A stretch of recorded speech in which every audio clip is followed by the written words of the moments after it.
S Alam group লুট করেছে 1,90,000 কোটি টাকা। আমাদের টাকা কোথায় যাচ্ছে, কেন আমরা বাজেট ইমপ্লিমেন্ট করতে হিমশিম খাই? আপনাদের আগের প্রোগ্রামে এই দুর্নীতি নিয়ে কথা বলার পরে সামিট গ্রুপের জিএম আমাকে ফোন করেছিল, সিইওর সাথে আমাকে মিটিং করার অনুরোধ করছে। আমরা তাদের যেন প্লান্ট ঘুরে দেখাবে আমাকে। আজকে হয়তো আবার এস আলম গ্রুপ থেকে ফোন পেতে পারি। আমাদের যে সংস্কারের যে মেইন প্রস্তাব গণভোটের মাধ্যমে হওয়ার কথা ছিল, সেটাকে রিজেক্ট করেছে, যেটাকে আমরা বলতে পারি যে জনগণের সাথে প্রতারণা করেছে। সো এই সরকারের কাছ থেকে এই রিফর্ম আশা করা যাবে না। এই জুলাই সনদে যে রিফর্মগুলো ছিল, সেগুলো যদি ইমপ্লিমেন্ট করা হতো, তাহলে এই যে tax reform plus economic reform, banking sector reform, সব এগুলোর মধ্যে ছিল এবং ছিল বলে জেনেই তারা কিন্তু এই গণভোটটাকে রিজেক্ট করেছে। কারণ তারা সংস্কার চায় না, কারণ সংস্কার করা মানেই হচ্ছে দুর্নীতি কমে যাওয়া। আপনারা সবাই জানেন 2009 থেকে 2023 এই সময়ের মধ্যে বাংলাদেশ থেকে পাচার হয়েছে $234 বিলিয়ন। আর বিএনপি জামাত সরকারের সময় 2001 থেকে 6 সাল পর্যন্ত বাংলাদেশ থেকে পাচার হয়েছে $12.4 বিলিয়ন, যেটা একটা বাজেটের একটা বিশাল অংশ। এবার আসি ব্যাংকিং সেক্টর। শুধু বাংলাদেশ না, পৃথিবীর যে কোনো দেশের ব্যাংকিং সেক্টর অর্থনীতির প্রাণকেন্দ্র। কারণ হচ্ছে ব্যাংকিং সেক্টরের উপরে নির্ভর করে investment, industrialisation, employment, all of this, এই সবগুলো বিষয়, ইনফ্লেশন, মানিটারি পলিসি, সবগুলো ব্যাংকিং সেক্টরের সাথে রিলেটেড। কিন্তু দুর্ভাগ্য হচ্ছে আমাদের দেশের ব্যাংকিং সেক্টর ধ্বংসপ্রাপ্ত। সো কোশ্চেন হচ্ছে, আমাদের দেশের ব্যাংকিং সেক্টরের মেইন প্রবলেমগুলো সবারই হয়তো জানা, তারপরও আমি একটু কিছু স্ট্যাটিস্টিক্স দিব। নাম্বার 1 প্রবলেম হচ্ছে ভয়াবহ ঋণ খেলাপি। আমাদের আগামী বছরের প্রপোজ বাজেটের সাইজ, সচিব মহোদয় বলেছেন 9,30,000 কোটি টাকা। বাংলাদেশে খেলাপি ঋণের পরিমাণ 6,30,000 কোটি টাকা। সো আপনারা একটু ভেবে দেখুন, একটা বাজেটের প্রায় 75% আমাদের খেলাপি ঋণ আছে। আমি যেটা বোঝানোর চেষ্টা করছি যে এই খেলাপি ঋণ যদি না থাকে, তাহলে আমাদের বাজেটটা ইমপ্লিমেন্টেশনে কি ইম্প্যাক্ট ফেলতে পারতো এবং এটাকে কোথায় নিয়ে যাওয়া যেত। কারণ একটু আগে সিপিডির গবেষক উনি বলেছেন যে আসলে ইমপ্লিমেন্টেশন করা যায় না, কারণ হচ্ছে আমাদের তো সেই পরিমাণ টাকা নেই। টাকা নেই কেন? কারণ হচ্ছে আমাদের টাকা পাচার হচ্ছে, চুরি হচ্ছে, খেলাপি হচ্ছে। এগুলো হচ্ছে ইফেক্টিভ জায়গা। যদি আপনারা সংস্কার করতে চান, এখানে এনসিপির বেশ কয়েকজন মাননীয় সংসদ সদস্য আছেন, আপনারা এগুলো নিয়ে আশা করি কথা বলবেন। 75% বাজেটের যদি খেলাপি ঋণ থাকে, সেই জায়গায় কাজ করার জায়গা আছে এবং সেখানেই কাজ করতে হবে। কারণ হচ্ছে এই টাকাগুলো তো ছিল, সেটা নাই হয়ে গিয়েছে আমাদের অর্থনীতি থেকে পাচারের জন্য, দুর্নীতির জন্য। এরপরে আসি যে রাজনৈতিক প্রভাব এবং লুটপাট, এটা করে ব্যাংকিং সেক্টরকে অলমোস্ট খালি করে দেওয়া হয়েছে বছরের পর বছর ধরে। $17 বিলিয়ন শুধু ব্যাংকিং সেক্টর থেকে লুট হয়েছে, যেটা আমাদের অ্যানুয়াল ডেভেলপমেন্ট প্রোগ্রামের 66%।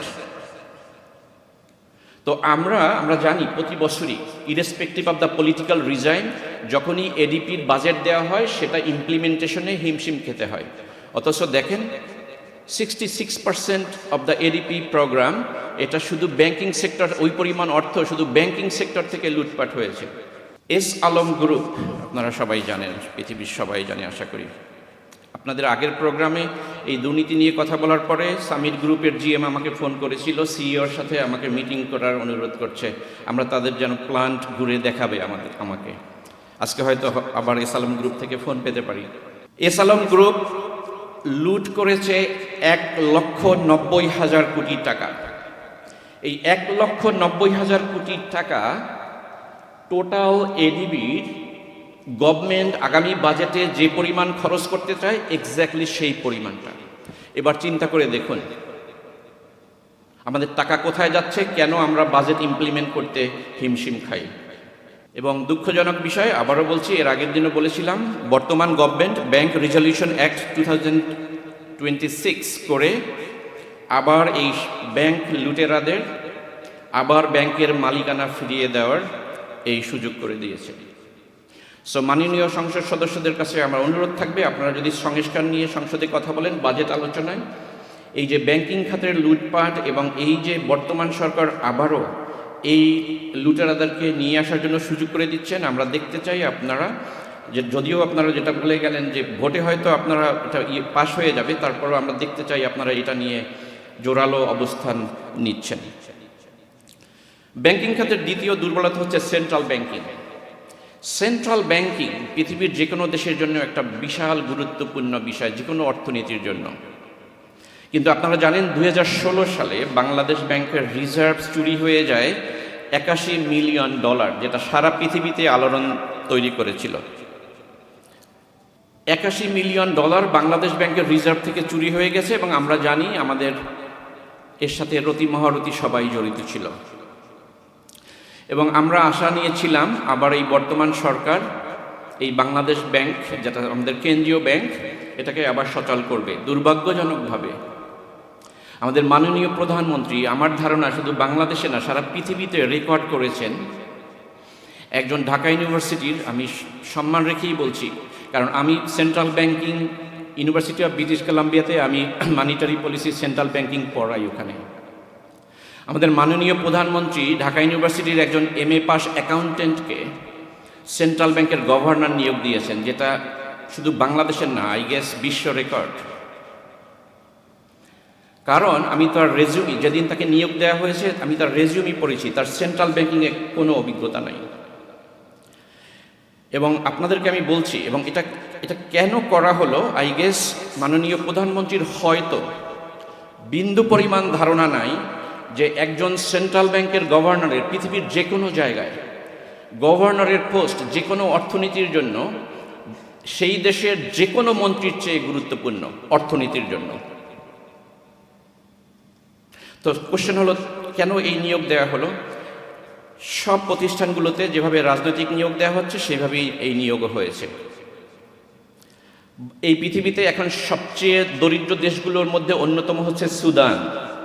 সুদানের সেন্ট্রাল ব্যাংকের গভর্নর মিস্টার সালাম হাসান US-এর একটা বিখ্যাত ইউনিভার্সিটি থেকে PhD করা, পৃথিবীর দরিদ্রতম দেশের গভর্নর, ইকোনমিক্সে US থেকে PhD করা। সেখানে একজন অ্যাকাউন্টেন্টের সেন্ট্রাল ব্যাংকে কোনো কাজ নাই, কোনো কাজ নাই।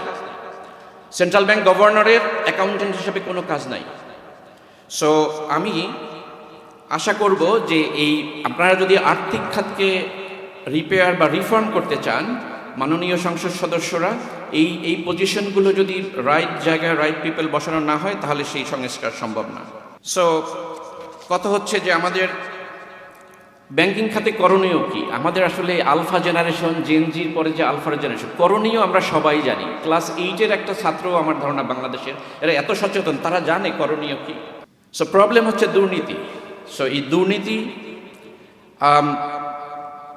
কিভাবে কমানো যাবে সেই বিষয়ে কনস্ট্রাকটিভ আলোচনা আমরা দেখতে চাই এনসিপির সংসদ সদস্য সহ সব নেতাদের কাছ থেকে।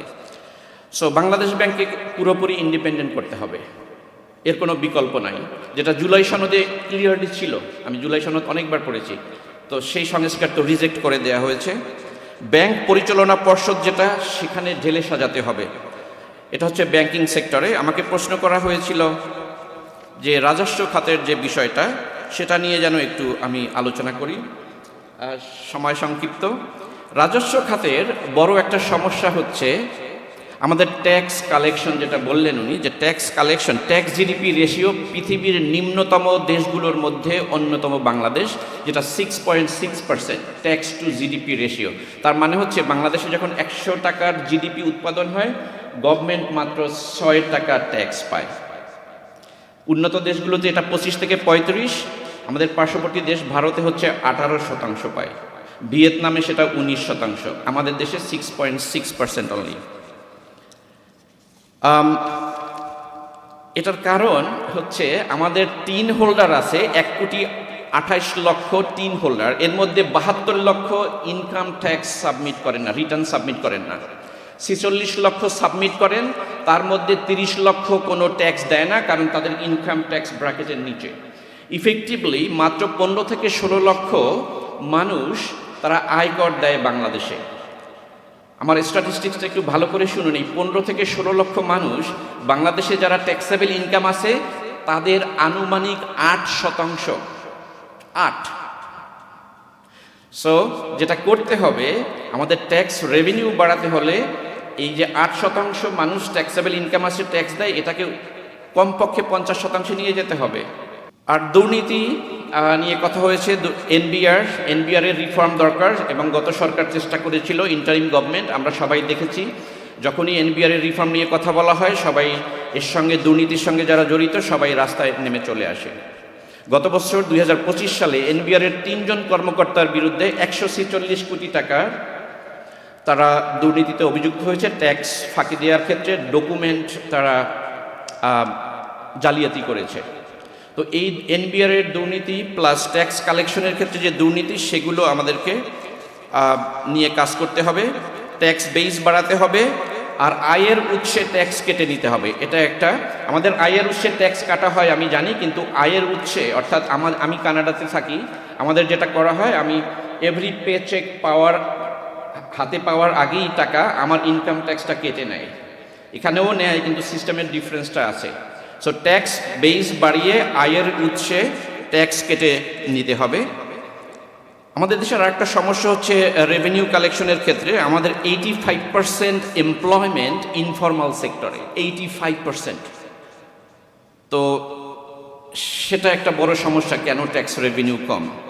আমাদের জিডিপির 35 থেকে 40% আসে ইনফর্মাল সেক্টর থেকে, যেটা ট্যাক্স কালেকশনের ক্ষেত্রে একটা বড় বাধা হয়। আর আমাদের যেটাকে বলি ব্ল্যাক ইকোনমি, সেটাও প্রায় জিডিপির 20 থেকে 30%। সো এই যে প্রবলেমগুলো বলছি, এগুলো সবগুলোর সাথে আসলে দুর্নীতি সম্পৃক্ত। সো ঘুরে ফিরে আমরা যে রিফর্মের কথাই বলি না কেন, নাম্বার 1 হচ্ছে আমাদের দুর্নীতি কমাতে হবে, এর কোনো বিকল্প নাই। সো ট্যাক্স রিফর্ম এবং এই যে ইকোনমিক রিফর্ম, বিশেষ করে ব্যাংকিং সেক্টরের যে প্রবলেমগুলো বললাম কি করতে হবে সেটাও সংক্ষেপে বললাম। প্রশ্ন হলো, এই রিফর্মগুলো কি আমরা এই সরকারের থেকে আশা করতে পারি? আমার উত্তর হলো না, সেটা মোটেই হবে না। কারণ হচ্ছে বর্তমান সরকার আমাদের যে সংস্কারের যে মেইন প্রস্তাব গণভোটের মাধ্যমে হওয়ার কথা ছিল, সেটাকে রিজেক্ট করেছে, যেটাকে আমরা বলতে পারি যে জনগণের সাথে প্রতারণা করেছে। সো এই সরকারের কাছ থেকে এই রিফর্ম আশা করা যাবে না। এবং এই জুলাই সনদে যে রিফর্মগুলো ছিল, সেগুলো যদি ইমপ্লিমেন্ট করা হতো, তাহলে এই যে tax reform plus economic reform, banking sector reform, সব এগুলোর মধ্যে ছিল। এবং ছিল বলে জেনেই তারা কিন্তু এই গণভোটটাকে রিজেক্ট করেছে, কারণ তারা সংস্কার চায় না। কারণ সংস্কার করা মানেই হচ্ছে দুর্নীতি কমে যাওয়া। সো আমার এনসিপির কাছে অনুরোধ থাকবে যে আপনারা যদি রিফর্ম করতে চান সত্যিকার অর্থে বিভিন্ন সেক্টরে, তাহলে আপনাদের দুর্নীতি নিয়ে ইফেক্টিভলি কাজ করতে হবে। আমি আশা করব 5ই আগস্ট আমাদের নাহিদ ইসলাম এবং হাসনাত আবদুল্লাহ এখানে আছে, এটা আমার ব্যক্তিগত মতামত। 5ই আগস্ট তারা মাননীয় প্রধানমন্ত্রীকে বিশ্বাস করে, আমি মনে করি সেটা ভুল করেছে। 5ই আগস্ট রাতে সেই ভুলের মাসুল জাতি দিতে শুরু করেছে এবং আরও অনেক বছর দিতে হবে।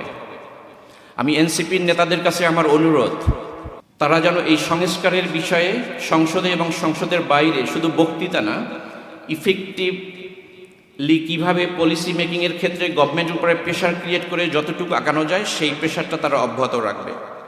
তারা যদি সেটা করতে ব্যর্থ হয়, তাহলে কিন্তু এনসিপি ও জনগণ দ্বারা প্রত্যাখ্যাত হবে। আমরা সেটা মোটেও চাই না।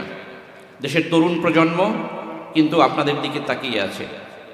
সো আশা করি এনসিপি সেই ভূমিকা সংসদের বাইরে শুধু বক্তৃতা নয়, তারা কাজ করে দেখাবে যে তারা সংস্কারের জন্য অপোজিশনের থেকেও তারা যে ইফেক্টিভ ভূমিকা রাখতে পারে, সেটা যেন সেই চেষ্টাটা তাদের অব্যাহত থাকে। ধন্যবাদ সবাইকে।